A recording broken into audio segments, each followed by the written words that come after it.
Yo, Scorpio cross watchers. People wanting to know how Scorpio is being applied in their charts. What's going on with y'all? You're all welcome. Welcome back. As a matter of fact, that's bars. I may cuss, but I don't curse. Let's get that situated first. More bars. If you know someone who wants to get in contact with me, or you want to get in contact with me based upon how I do what I do here, there'll be a link in the description box that'll take you to my website where you can arrange an appointment with me via Google Meet pause, where we could pick apart your chart bars, or we could do a tarot reading. It's up to you. If you're not comfortable doing a whole face-to-face thing like we're doing right now, that's cool. We can get on speakerphone. Alright? There's no excuses. What else? 4-card draw. I ain't gonna hold you long. Under 10 minutes. And with that being said, let's get these cards read. Bars. I'm gonna cut this deck 3 times. You heard that? This first card is going to be relative to the situation at hand for the Scorpio energy. This next card is going to be the obstacle regarding the situation at hand for the Scorpio energy. That's the Judgment in reverse. This next card is relative to the action recommended to take. That's the 3 of Cups. Lastly, this card is relative to the outcome should that action be taken.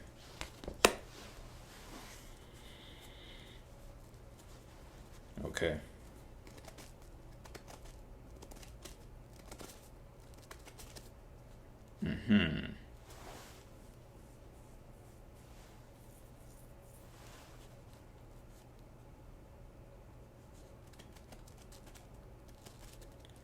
Well, it's like this. Okay. It's like this. You're being hesitant to make a decision right now. And it's because, all right, you've been doing something in the spotlight. You have some type of foundation from it. But you also have curiosity now. And you're trying to calculate making your next move your best move. But with this comes, you know what I'm getting? Like, you know how people do experiments or research and years later they become under fire because they feel like it's a crime against humanity of some sort. I'm picking up on that type of energy. That's what you're seeking to do, though. You're trying to do something that like cracks the code and go against the norm and do something that's innovative. And with that comes risk. You're trying to calculate the risk, though. But nonetheless, you know that it's going to take some risk to get this thing done.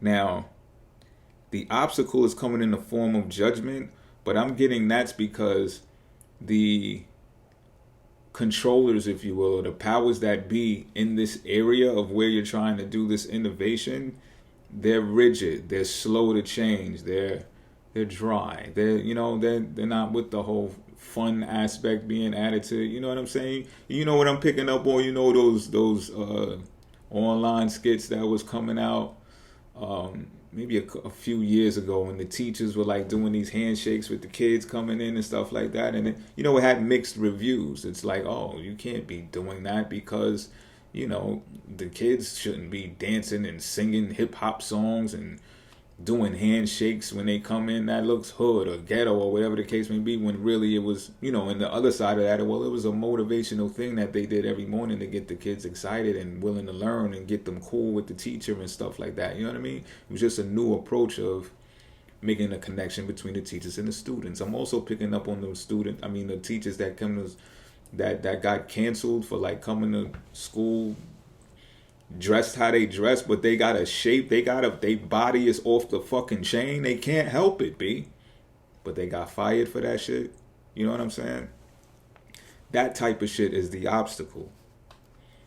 And this is why you're calculating and you're using discernment when trying to break this innovation, and then you're using patience because it's needed, because you're really trying to come to terms with how you're going to implement this thing. But it's fucking with you. Not only that, this is the type of idea that is so innovative that it's unique.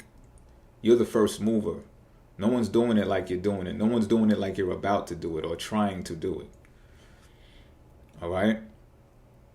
So that's why when I'm looking at this Page of Swords and this storyline, I'm like, the way that they're holding on to the sword is like, nah, motherfuckers. I'm only talking this talk to the people that need to know this stuff because they with it. They willing to show their tits in the name of science. I'm just keeping it a bean, yo. You know, figuratively speaking, hypothetically speaking, technically speaking. Oh God.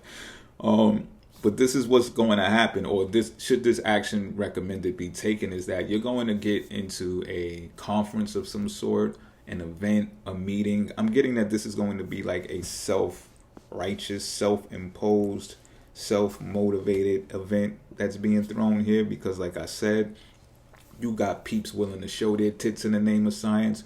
So y'all are just about to get together and do a shindig or do an event. I gotta look up what a fucking shindig means. But there's going to be a gathering between you. It may just be actually 3 of y'all. Nonetheless, there's going to be an emotional connection between y'all. Y'all are going to get along, so it's not going to be that oddball, weird, third wheel type shit that's, you know, the third one's over here because they don't click with that one or you don't click with that. No. All 3 of y'all do well together. Y'all gel well. All right, it's going to be happiness. It's going to be a happy event, socializing, and maybe some festivities, maybe a little drinking going on a little bit. But it's going to be happy times, and I'm getting that, like, this could be a champagne type event that is going to get y'all to be more vocal than you already are. I'm getting that y'all are communicators anyway, but that addition, I'm getting strong emphasis on alcohol, though, I am. But not for the purpose of getting drunk. Not for the purpose of avoiding your responsibilities and wanting to vent and cry, and no.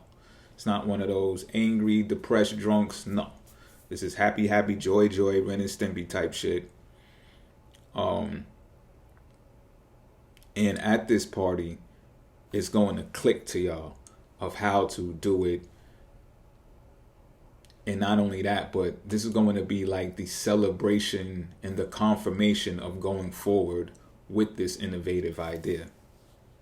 It's going to click. Y'all, all of your epiphanies are going to align. Y'all may even journal it. Y'all may record it, video, some type of way. It's going to be documented so you don't lose your thought or forget, you know. You don't want to forget anything about this meeting is what I'm getting. But you're going to be emotionally charged.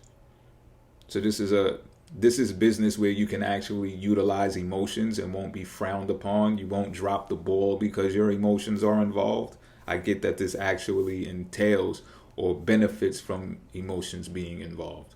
Again, this is not textbook corporate organizational type of shit, because everybody wants to walk around with a tight ass, a hard ass, and, you know, just all of the fucking that goes with traditional corporate environments. The outcome of that is the fool reversed. So when a fool is reversed, it's telling us to not take a leap without a crew. So this action recommended is very powerful and significant to this reading, because without that gathering and friendship action being taken previous to the outcome, you would be in trouble. You would be risking a lot. But because you have a group with you to stand by you and link arms and say, you know what, you jump, I'm jumping, because we're going to be linked. So whichever one of us jumps, we all jumping. You understand what I'm saying? And with that type of approach, you're not being naive about it, because you realize the strength in numbers. You realize about communicating this with people who are on the same accord in order for it to make sense. The only poor judgment that's attached to this fool being in reverse is that y'all are new. This is new. So, of course, the outside looking in, the naysayers are going to be like, what are y'all, nuts? You bananas? That can't work. That won't work. And y'all are just going to be like, literally, hold my beer. Or should I say, hold my Corbel. It tastes better than Moet. I'm just keeping it a bean. And with that being said, I'm out.